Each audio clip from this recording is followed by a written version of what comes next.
দেশে এখন একটা বিষয় নিয়ে মারাত্মক লেভেলে আলোচনা শুরু হয়েছে। সে আলোচনা কি? শীঘ্রই কি খুব দ্রুততার সাথে ভারতীয় নোট থেকে মহাত্মা গান্ধীর ছবি পুরোপুরিভাবে সরিয়ে দেওয়া হতে পারে? এই প্রশ্নটা কিন্তু মারাত্মক লেভেলে এখন মানে চারিদিকে চলছে।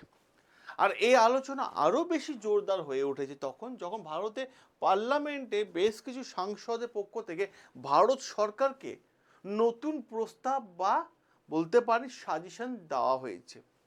এমনকি তাদের পক্ষ থেকে এটা বলা হচ্ছে যদি নোটের নকশা পরিবর্তন করতে হয় তাহলে মহাত্মা গান্ধীর পরিবর্তে আরও অন্যান্য মহান ব্যক্তিদের কিন্তু ছবি ব্যবহার করা যেতে পারে, এমনটা প্রস্তাব কিন্তু দেওয়া হয়েছে। আর কি বলা হয়েছে, কয়েকজন সাংসদের পক্ষ থেকে প্রস্তাব আসতে শুরু করে দিয়েছে যে দেশের সাধারণ মানুষের মধ্যেও কিন্তু এই আলোচনা শুরু হয়েছে। অনেকের পক্ষ থেকে এই প্রস্তাব রাখা হচ্ছে।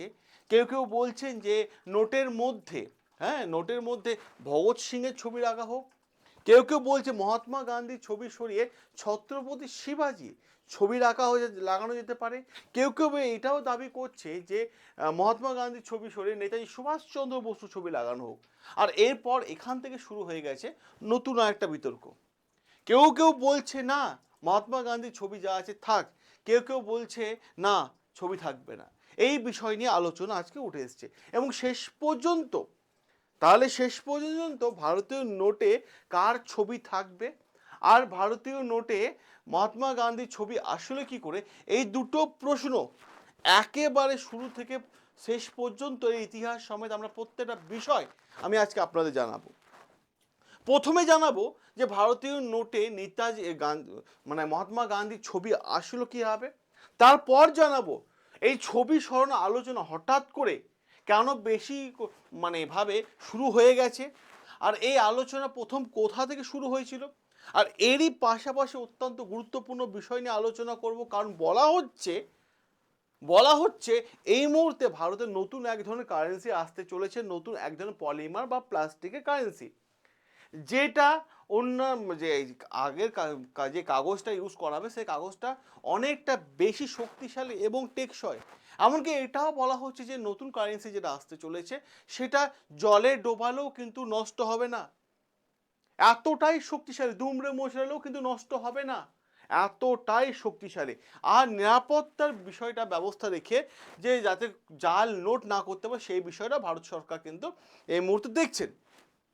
আর প্রত্যেকটা বিষয় আমরা A to Z আলোচনা করব। এরই পাশাপাশি কিছু মানুষের পক্ষ থেকে বলা হয়েছে যে ভবিষ্যতে বিভিন্ন ব্যক্তির ছবি নোটের মধ্যে ব্যবহার করা, সেটা ভারতের সংস্কৃতি এবং সনাতনের পরিচয় বলে নতুন অধ্যায়ের সূচনা হবে, সেটাও কিন্তু আলোচনায় আজকে বিষয় থাকবে, সেটাও আলোচনা উঠে এসছে। তাহলে চলুন আমরা আজকে আলোচনা গভীরে যাই এবং প্রত্যেকটা বিষয় আমরা দেখে নিই। তার আগে আমি আপনাদের বলে দেবো, যারা দেখছেন এই ভিডিওটা, আমি প্রত্যেকে যে রিকোয়েস্ট করবো ডিটেলস ইনফরমেশন পেতে চলেছেন, যদি ভিডিওটা ভালো লেগে থাকে অতি অবশ্যই চ্যানেলটাকে সাবস্ক্রাইব করে নেবেন।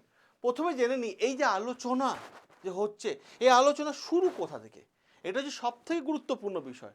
দেখুন এই আলোচনার মেন কেন্দ্রবিন্দু কিভাবে আসলো, কেন্দ্রবিন্দুতে কীভাবে আসলো, কারণ প্রথমে যার নাম আসে তার নাম হচ্ছে, এই আলোচনায় প্রথম যার নাম আপনারা দেখতে পাচ্ছেন তার নাম হচ্ছে, আপনারা জানেন যে পবন কল্যাণ। হ্যাঁ, পবন কল্যাণের নাম শুনেছেন অনেকে, অনেকে ওনার মুভিও দেখেছেন। ইনার নাম আসে কারণ সনাতন ধর্মে বিভিন্ন বিষয় নিয়ে জোরালো বক্তব্য পবন কল্যাণ আপনার পবন কল্যাণকে সেইভাবে আপনারা অনেকেই চেনেন। তিনি বিভিন্ন প্রেস কনফারেন্স করেছেন এবং সেই প্রেস কনফারেন্স একজন সাংবাদিক তাকে প্রশ্ন করেছিলেন, কারণ সাংবাদিকের পক্ষ থেকে তাকে বলা হয়েছিল যে আপনি তো একের পর এক বিভিন্ন জায়গার নাম পরিবর্তন করেছেন একের পর এক বিভিন্ন জায়গায়। তো প্রশ্ন হচ্ছে এখানে, কখনো আপনি রাস্তার নাম পরিবর্তন করেছেন, কখনো কোনো জায়গার নাম পরিবর্তন করেছেন, কখনো কোনো চত্বরের নাম পরিবর্তন করেছে, এমনকি ছোট ছোট শহর এবং এলাকার নামও পরিবর্তন করা হচ্ছে। তো এখন তো সর্বত্র পরিবর্তন তো আলোচনায় চলছে, দেখতেই পাচ্ছেন। এরই পাশাপাশি আমরা এখন শুনতে পাচ্ছি যে আপনি শীঘ্রই নোট যে কারেন্সি আছে সেই কারেন্সি থেকে মহাত্মা গান্ধী ছবি সরিয়ে দিতে চাইছেন, সেই প্রশ্নটা ওনাকে কিন্তু রাখা হয়েছিল। আর এখান থেকে প্রশ্ন এলো, পবন কল্যাণের জবাব তিনি দিয়েছিলেন, তিনি পরিষ্কারভাবে জানিয়ে দিয়েছিলেন যা মানে পরবর্তীকালে এই আলোচনা শুরু হয়, মানে তিনি বলেন যে এখনো পক্ষ থেকে মানে এনার বক্তব্য আসে এবং বলেন যে এই কাগজ মানে এই কাজের জন্য ইতিমধ্যে নির্দেশ দেওয়া হয়েছে এবং খুব শীঘ্রই এটা পরিবর্তন হয়ে যেতে পারে। অর্থাৎ তিনি কি বোঝাতে চাইলেন, তিনি বলতে চাইলেন যে গান্ধীজির নোটে মানে কারেন্সির ওপর যে গান্ধীজির ছবি আছে সেটা দেখা যাবে না, এমন বক্তব্য তিনি করার পরে কিন্তু তোলপাড় হয়ে গেছে। চারিদিকে নানান বিতর্ক, একের পর এক বিতর্ক শুরু হয়ে গেছে। আর এই ধরনের বক্তব্য সামনে আসার পর একের পর এক রাজনৈতিক ব্যক্তিদেরও কিন্তু বক্তব্য সামনে আসা শুরু হয়েছে। আমরা যে আরও একটা দেখি বক্তব্য, ঠিক আছে, গুরুত্বপূর্ণ বক্তব্য অরবিন্দ কেজরিওয়াল স্যারের বক্তব্য যদি দেখেন আপনারা, যে ওনার তরফ থেকেও কী প্রস্তাব দেওয়া হয়েছে। আর অরবিন্দ কেজরিওয়ালের তরফ থেকেও কিন্তু পরিষ্কারভাবে বলা হয়েছে যদি নোটের পরিবর্তন করা হয় তাহলে মহাত্মা গান্ধীর ছবি রাখা যেতে পারে নোটের মধ্যে। এরই পাশাপাশি ইনি বলেছেন যে এরই পাশাপাশি দেবী, লক্ষ্মী এবং গণেশজিরও কিন্তু ছবি রাখা যেতে পারে, তিনি সেটা জানিয়েছেন। অপরদিকে রামদাস স্যার কি জানাচ্ছেন, অপরদিকে ইনি পরিষ্কারভাবে বলছেন যে মহাত্মা গান্ধীর ছবি সরানো প্রয়োজন নেই, বরং গান্ধীজির ছবি এবং পাশাপাশি বি আর আম্বেদকর, ঠিক আছে, বি আর আম্বেদকর ইনার ছবিও রাখা কিন্তু দাবি কিন্তু তিনি জানিয়েছেন, এনার ছবিও রাখা জানিয়ে দিয়েছেন। বরং একদিকে গান্ধীজির ছবি থাক আর অপরদিকে বি আর আম্বেদকরের ছবি থাক। এরপর আসে বিভিন্ন সাংসদদের বক্তব্য, যেমন মনীষ তিওয়ারি, এনার পক্ষ থেকে জানা হয়েছে মহাত্মা গান্ধী বা বি আর আম্বেদকর এই দুই ব্যক্তির ছবি থাকলে সেটা মানে যথেষ্ট উপযুক্ত হতে পারে, তিনি সেটা জানিয়েছেন। অপরদিকে প্রাক্তন অর্থমন্ত্রী যে অরুণ জেটলি স্যার ছিলেন, ওনার একটা বক্তব্য মানে সামনে আনা হয়, ঠিক আছে। এবার প্রশ্ন হচ্ছে যে এই যে বিষয়টা নিয়ে আলোচনা, এবার প্রশ্ন হচ্ছে যে এই যে 100 টাকা বা 500 টাকা বা 1000 টাকার নোট, এই যে বিষয়টা বিভিন্ন বক্তব্য থেকে উঠে আসছে, এই যে বক্তব্য থেকে কি আলাদা হবে নাকি 100 টাকার নোটে অমুক ছবি মানে 500 টাকার নোটে অমুক জনের ছবি, এরকম কিছু হবে, এইখানে একটা বিষয় ক্লিয়ার আছে। দেখুন, একটা বক্তব্য ভাইরাল হয়েছিল রাম কদমের পক্ষ থেকে, বলা হয়েছিল যে প্রস্তাব আনা হয়েছিল, এখান থেকে আলোচনা শুরু হয়ে যায়, পক্ষ থেকে বলা হয় যে আলাদা আলাদা নোটের একটা আলাদা আলাদা সিরিজ করা উচিত। কীরকমভাবে সিরিজ, যে 100 টাকায় নোটের ক্ষেত্রে উনি বলেছিলেন যে নরেন্দ্র মোদীর ছবি, বা 1000 টাকার নোটের ক্ষেত্রে বি আর আম্বেদকরের ছবি, বা 5000 টাকা নোটের ক্ষেত্রে শিবাজি মহারাজের ছবি ব্যবহার করা যেতে পারে। এরই পাশাপাশি বীর সাভারকর সহ আরও কয়েকজন মানে মহান মানুষের ছবি কিন্তু রাখা যেতে পারে, সেটাও তিনি কিন্তু জানিয়েছেন। এবার প্রশ্ন হচ্ছে আরও কার কার ছবি চাওয়া হচ্ছে, বলা হচ্ছে দেখুন পরিষ্কারভাবে, কেউ কেউ বলছেন যে বাল ঠাকরে সাহেবের ছবি রাখা যেতে পারে, কেউ বলছেন যে ছত্রপতি শিবাজি ছবি নোটের মধ্যে রাখা যেতে পারে, কেউ দাবি করেছেন যে ভগৎ সিংয়ের ছবি, হ্যাঁ ভগৎ সিংয়ের ছবিও রাখা যেতে পারে, কেউ কেউ দাবি করেছেন যে মহারানা প্রতাপের ছবি, কেউ কেউ এটাও দাবি করেছেন যে আরও অন্যান্য মহান ব্যক্তিদের ছবি কিন্তু রাখা যেতে পারে। কিন্তু প্রশ্ন একটাই যে গান্ধীজির ছবি কারেন্সির মধ্যে আসলো কিভাবে, এর ইতিহাসটা একটু জানা যাক। দেখুন, এর ইতিহাস জানতে গেলে প্রথমে জানতে হবে যে কাগজের নোট কিভাবে আসলো। দেখুন, আমরা যদি দেখি এটা গুরুত্বপূর্ণ, হ্যাঁ ঠিক আছে, 100 রুপির ছবি একটা, ঠিক আছে, এই 100 রুপির ছবি দেখছি, যদি দেখেন সালটা আমি বলে দিচ্ছি 1970 সালে। দেখুন বিষয়টা কি হয়েছে, গান্ধীজির নোট ইতিহাস জানতে গেলে আমাকে প্রথমে 1970 সালে একটা ইতিহাস জানতে হবে। সেখানে কি ছিল, ভারতে কাগজে মুদ্রা বা পেপার কারেন্সি চালু হয়। এখানে সংক্ষিপ্ত একটা বিষয় মানে বলে দিই আমি আপনাদের, যখন ব্রিটিশ সরকার শাসন চলছিল 1970-এ দশকে যদি দেখেন তখন দেখবেন যে কাগজের নোট চালু হয়। আর এই সময় ব্যাংক অফ হিন্দুস্তানের পক্ষ থেকে 1 টাকা আর 100 টাকার নোট, হ্যাঁ 100 টাকা 1 টাকার এবং 100 টাকার নোট মানে জারি করা হয়েছিল এবং উল্লেখ করা হয়েছে, আপনারা 100 টাকার নোটটা দেখতে পাচ্ছেন। এরপর ধীরে ধীরে বিভিন্ন অঞ্চলে হ্যাঁ ব্যাংকের নোট মানে যুক্ত হতে থাকে, যেমন মানে কারেন্সি ছাপানো শুরু করে, যেমন ধরুন ব্যাংক অফ বেঙ্গল, পাশাপাশি ব্যাংক অফ বম্বে, পাশাপাশি ব্যাংক অফ মাদ্রাজ। অর্থাৎ সেই সময় শুধু ব্যাংক নয়, বিভিন্ন ব্যাংক ভারতে বিভিন্ন আঞ্চলিক জায়গায় তারা নোট ছাপাতে পারত। এরপর যদি আমরা আসি 1861 সালে যখন পেপার কারেন্সি অ্যাক্ট আসলো, যখন দেখবেন পেপার কারেন্সি অ্যাক্ট আসলো 1861 সালে, দেখুন 1857 সালে মহাবিদ্রোহ ঘটেছে, 57তে মহাবিদ্রোহ। এরপর ব্রিটিশ সরকার ভারতের আর্থিক ব্যবস্থার উপর বিশেষ নজরদারি, হ্যাঁ, আর নিয়ন্ত্রণ শুরু করে দেয়। আর এর জন্য আনে যে আপনারা দেখতে পাচ্ছেন পেপার কারেন্সি অ্যাক্ট 1861।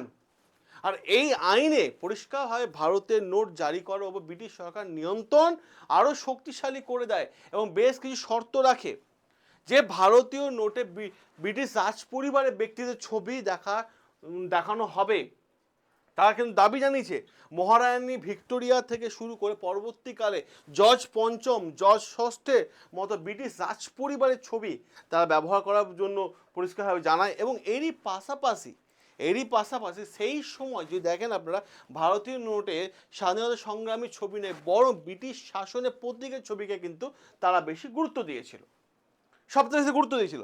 এরপর আসলো রিজার্ভ ব্যাংক, এরপর দেখতে পাচ্ছেন আপনার রিজার্ভ ব্যাংক চলে আসলো আরবিআই। রিজার্ভ ব্যাংক চলে আসলো 1935-এ, 1935-এ রিজার্ভ ব্যাংক চলে আসলো। এবার বলা হচ্ছে এর ইতিহাসটা হচ্ছে, যদি আপনারা একটু ভালোভাবে ক্লিয়ার হয়ে দেখেন, যে এই ইতিহাস বলা হচ্ছে যে মানে যখন রিজার্ভ ব্যাংক আসলো বড় একটা কিন্তু কারেন্সি বড় পরিবর্তন ঘটলো। 1935 সালে যখন রিজার্ভ ব্যাংক প্রতিষ্ঠা হলো আরবিআই যখন প্রতিষ্ঠা হলো, এরপর কি হলো 1938 সালে প্রথমবারের মতো নিজস্ব নোট জারি করা শুরু করে দেয়। তখন মূল্যায়ন কি ছিল? 10 টাকা নোট ছিল, পাশাপাশি 20 টাকা, 50 টাকা, 100 টাকা, 500 টাকা, 1000 টাকা, এমনকি 10,000 টাকারও কিন্তু নোট ছিল। কিন্তু 1938 সালে আরবিআই নোট জারি করলেও ব্রিটিশ শাসনে কিন্তু অধীনেই ছিল, এরপর 1946 সালে বড় নোট বাতিল হলো। কি বলা হলো? ব্রিটিশ সরকারের পক্ষ থেকে বলা হলো যে বড় নোট এবার থেকে বাতিল করা হবে, কারণ এই বড় নোট কেউ ব্যবহার করছে না। সেই সময় ধনী এবং যারা ব্যবসায়ীরা আছেন তারাই একমাত্র এই বড় নোটগুলো ব্যবহার করছে, তাছাড়া কেউ ব্যবহার করছে না। এবং পরিষ্কারভাবে বলা হচ্ছে বড় নোট নেওয়ার ফলে অনেকে আবার ট্যাক্স ফাঁকি দিচ্ছে, ফলে বড় নোট 1946 সালে হয়ে গেল 1946 সালে কিন্তু সম্পূর্ণ বড় নোট বাতিল হয়ে গেল। এরপর কি হলো? এরপর আমরা দেখতে পাচ্ছি যে ভারত স্বাধীন হলো 1947-এ। ভারত যখন 1947-এ যখন স্বাধীন হয়ে গেল, এবং স্বাধীন হয়ে যাওয়ার পর সমস্ত নোট কিন্তু পরিবর্তন হয়নি। সেই সময় ব্রিটিশ আমলে জারি করা নোটও কিন্তু ভারতে চলতে থাকে কিছু নোট। এরপর ধীরে ধীরে নিজস্ব প্রতীক এবং নিজস্ব পরিচয়কে সামনে রেখে ভারতে নিজস্ব নোট চালু করা শুরু করে দেয় এবং সেখানে অশোক স্তম্ভের ছবি রাখা হয় এবং ভারতীয় নোটে বিশিষ্ট ব্যক্তির ছবি ব্যবহার করা হয়। এরপর আসে 1996 সাল হচ্ছে 1996। এর ইতিহাসটা কি? 1996 সালে মহাত্মা গান্ধীর ছবি নোটের মধ্যে চালু করা সিরিজ হয়। এখানে গুরুত্বপূর্ণ বিষয় রয়েছে। নোটে যে মহাত্মা গান্ধীর ছবি দেখেন সেটা কিন্তু কোনো আঁকা ছবি নয়, এটা ওনার অরিজিনাল ছবি। যে ছবিটা দেখছেন এটা ওনার অরিজিনাল ছবি। কিসের ছবি? 18 এপ্রিল 1946 সালে বলা হয়ে থাকে এই ছবিটা ওনার তোলা হয়েছিল। বলা হতো যে এই ছবি দেখতে পাচ্ছেন ব্যাকগ্রাউন্ডে, দিল্লির ভাইসরয় অফিসের সামনে এবং রাষ্ট্রপতি ভবন, যেটা রাষ্ট্রপতি ভবন নামে পরিচিত, ঠিক সেই সময় মাথায় রাখার চেষ্টা করবেন স্বাধীনতা সংগ্রামে গুরুত্বপূর্ণ বৈঠক চলছিল, গান্ধীজি উপস্থিত ছিলেন। বৈঠকের শেষে তিনি বাইরে বেরিয়ে আসেন, তখন সংবাদ মাধ্যমে ক্যামেরায় সেই ছবিটা ধরা পড়ে এবং পরবর্তীকালে সেই ছবিটাকে ক্রপ করে ভারতীয় নোটে সেটা সেট করে দেওয়া হয়। নোটে থাকা গান্ধীজির ছবি কোনো স্টুডিও থেকে আলাদা করে ছবি তোলা হয়েছে এমন কোনো ব্যাপার নয়। এবার যদি আমরা দেখি 2016 সাল, 2016 সালে গুরুত্বপূর্ণ জায়গা দেখবো আমরা। 2016 সাল কি দেখা গেল? 2016 সালে কিন্তু একটা ভারতীয় নোটে একটা বড় পরিবর্তন ঘটলো। 8ই নভেম্বর 2016 সেদিন রাত্রি 8টা প্রধানমন্ত্রী নরেন্দ্র মোদী জাতির উদ্দেশ্যে ভাষণ দেন এবং পরিষ্কারভাবে ঘোষণা করেন যে পুরনো যে 500 এবং 1000 টাকার নোট আছে সেটা বাতিল করা হবে এর পেছনে সরকার একাধিক কারণ উল্লেখ করেছিলেন, যেমন কালো টাকা নিয়ন্ত্রণ করা, জাল টাকা বন্ধ করা এবং সন্ত্রাসীদের অর্থায়ন রোধ করা এবং ডিজিটাল পেমেন্টকে আরও তিনি উৎসাহিত করেছিলেন এই বিষয়টার মধ্যে। এরপর যদি দেখা যায় 2017 সালে, 2017 সালে যদি দেখা যায় গুরুত্বপূর্ণ জায়গা, 2017তে গুরুত্বপূর্ণ একটা জায়গা, গুরুত্বপূর্ণ বলা হয় এই কারণে যে 2017 সালে প্রথমবারের মতো 200 টাকার নোট কিন্তু চালু হয়েছিল। 200 টাকার নোট কিন্তু চালু হয়েছিল এবং নতুন সিরিজ নোটে আবার মহাত্মা গান্ধীর ছবি রাখা হয়। তবে নতুন নোট হয়েছে তার ডিজাইনে গান্ধীজি প্রতিকৃতি বলা হয়ে থাকে, নকশা পরিবর্তন দেখা যায়। এরপরেই প্রশ্নটা শুরু করে যায়, যদি নোটের ডিজাইন পরিবর্তন করা হয় তাহলে গান্ধীজি ছবিও কি একই দিন পরিবর্তন করা হতে পারে? এইখান থেকে প্রশ্নটা। তাহলে গান্ধীজির ছবি সরানোর পালা যে বিষয়ে আলোচনা হয়েছে, গান্ধীজি নোটে আসলেন কীভাবে আসলেন, ইতিহাস আপনাদের জানা হয়ে গেল। এরই পাশাপাশি প্রশ্ন উঠতে শুরু করে, গান্ধীজির ছবি কি সত্যি সরিয়ে দেওয়া হবে? দেখুন, এই প্রশ্নের উত্তর যদি খুঁজতে হয় তাহলে গুরুত্বপূর্ণ বিষয় সামনে আসে। কি সামনে আসে? গুরুত্বপূর্ণ বিষয় হচ্ছে এই রিপোর্টটা আপনারা দেখছেন। এই রিপোর্টে কি দাবি করা হয়েছে বলুন তো? পলিমার বা প্লাস্টিকের নোট। পরিষ্কার বলা হচ্ছে যে 10 টাকা বা 20 টাকা পলিমার নোট, ঠিক আছে, ট্রায়ালে থাকবে, ঠিক আছে। এবং দেখুন কি আর্টিকেলকে বলা হচ্ছে, India is set trade in polymer banknote soon with the government approving the Reserve Bank of India proposal to release 1 billion prices of the 10 and 20 rupees, ঠিক আছে। এবার কি বলছে, denomination notes for the field trial, the proposal, এই জায়গাটা দেখুন গুরুত্বপূর্ণ যে article, proposal submitted by RBI Central Board under Section 25 and Reserve Bank of India Act 1934। এইখানে হয়ে যায় ব্যাপার বিষয়টা। বর্তমান সময়ে বলা হচ্ছে যে 10 টাকা এবং 20 টাকা পলিমার নোট চালু হওয়ার বিষয় নিয়ে সরকার পদক্ষেপ করছেন। পলিমার নোট যে বিষয়টা হচ্ছে যে কাগজ ব্যবহার করা হবে, সে কাগজটা একটা উন্নত মানের কাগজ, যে কাগজটা ভীষণ গুরুত্বপূর্ণ একটা কাগজ, যেটা প্লাস্টিকের টাইপের, কোনোভাবে সেটা নষ্ট হবে না এবং এই ধরনের নোটের মধ্যে বেশ কিছু বৈশিষ্ট্য থাকবে, বিশেষ করে জলে পড়লেও সেটা নষ্ট হবে না, সহজে মুচড়ে গেলেও সেটা নষ্ট হবে না, বা তেল বা গ্রিড টাইপের বা তল পদার্থ লাগলে তুলনামূলকভাবে কম ক্ষতিগ্রস্ত হবে। এমনকি স্বচ্ছ এবং ট্রান্সপারেন্ট অংশ হতে পারে, যেটা সবথেকে সুন্দর এবং সহজে নষ্ট হবে না বলা যেতে পারে। আর এখান থেকে প্রশ্ন আসে, 10 বা 20 নোট আগে কেন? আগে 10 বা 20 নোট কেন? দেখুন, প্রথমে আমি বলি 10 বা 20 আগে কেন, এর পেছনে খুব সাধারণ একটা কারণ রয়েছে। কি কারণ রয়েছে? দেখুন, ভারতের দৈনন্দিন জীবনে 10 টাকা বা 20 টাকা নোট অত্যন্ত সবথেকে বেশি ব্যবহার করা হয়। আপনি আত্মীয় বাড়িতে গেলে ছোটোখাটো উপহার নিয়ে গেলে 10 টাকা 20 টাকা চকলেট নিয়ে যেতে পারবেন। চায়ের দোকানে বা 10 টাকা 20 টাকা বিল হতে পারে। ছোটোখাটো বাজারে গেলে 10-20 টাকা হয়, বা দুধ কিনতে গেলে 10-20 টাকা ব্যবহার হয়। অর্থাৎ 10-20 টাকা বিভিন্ন জায়গায় ব্যবহার করা হয়, যেখানে প্রশ্ন হচ্ছে যে জলে ভিজে যাওয়া বা ময়লা হওয়া বা নষ্ট হওয়া, আরবিআই পুরনো সমস্ত নোট কিন্তু নতুন পরিবর্তনে ছাপাতে কিন্তু চলেছে। এবং নোট ছাপাতে যে বিষয়টা হয়েছে, যে গুরুত্বপূর্ণ জায়গাটা আনা হয়েছে, যে এই ধরনের পলিমার নোট শুধু কি ভারত একাই ব্যবহার করছে, আর কি অন্য কোনো দেশ ব্যবহার করছে? দেখুন, বিশ্বের এই মুহূর্তে 60খানা দেশ যারা এই পলিমার নোট ব্যবহার করছে, আর এদের মধ্যে সবার প্রথমে হলো অস্ট্রেলিয়া, এরপর হচ্ছে কানাডা, আর এরই পাশাপাশি যদি দেখি মালয়েশিয়া, তারপরে দেখবো রোমানিয়া, তারপরে দেখবো পেরু, এরা সবাই কিন্তু এই ধরনের নোট কিন্তু ব্যবহার করছে। এবার প্রশ্ন হচ্ছে গুরুত্বপূর্ণ জায়গায়, ইম্পর্টেন্ট জায়গায়, যে আরও একটা ইম্পর্টেন্ট জায়গা প্রশ্ন চলে আসে, যে যদি ভারতে নতুন নোট গান্ধীজি পরিবর্তে অন্য কোনো মহান ব্যক্তি ছবি দেওয়া হয়, তাহলে আপনি সেটা কাকে দেখতে চান? ছত্রপতি শিবাজি মহারাজকে, ভগৎ সিংকে, এবং নাকি সুভাষচন্দ্র বোসকে, নাকি বি.আর. আম্বেদকরকে, নাকি মহারানা প্রতাপকে? সেটা অতি অবশ্যই কমেন্ট বক্সে জানাবেন। আর এই ধরনের তথ্য, এই যে কার ছবি থাকবে, এই ধরনের তথ্য শুধুমাত্র জাস্ট আলোচনা হয়েছে, ভারত সরকারের তরফ থেকে এখনো পর্যন্ত কোনো বক্তব্য রাখা হয়নি এই বিষয় নিয়ে। দেখুন প্রশ্ন হচ্ছে মহাত্মা গান্ধী মানে ছবি নোটে থাকা উচিত, এই বিষয়টা নিয়ে প্রশ্ন হচ্ছে। দেখুন আপনার পছন্দের ব্যক্তি অতি অবশ্যই কমেন্ট করে জানাবেন, আর আপনি মনে করেন যে অন্যদের জানা দরকার, তাহলে অতি অবশ্যই এই ভিডিওটা শেয়ার করে নেবেন, কারণ ভীষণ গুরুত্বপূর্ণ একটা ভিডিও যেটা আমি আপনাদের সামনে এই মুহূর্তে রাখলাম। যদি ভিডিওটা ভালো লেগে থাকে অতি অবশ্যই চ্যানেলটাকে সাবস্ক্রাইব করে নেবেন। দেখা হবে আপনাদের সাথে নতুন আরও একটা গুরুত্বপূর্ণ আপডেট নিয়ে।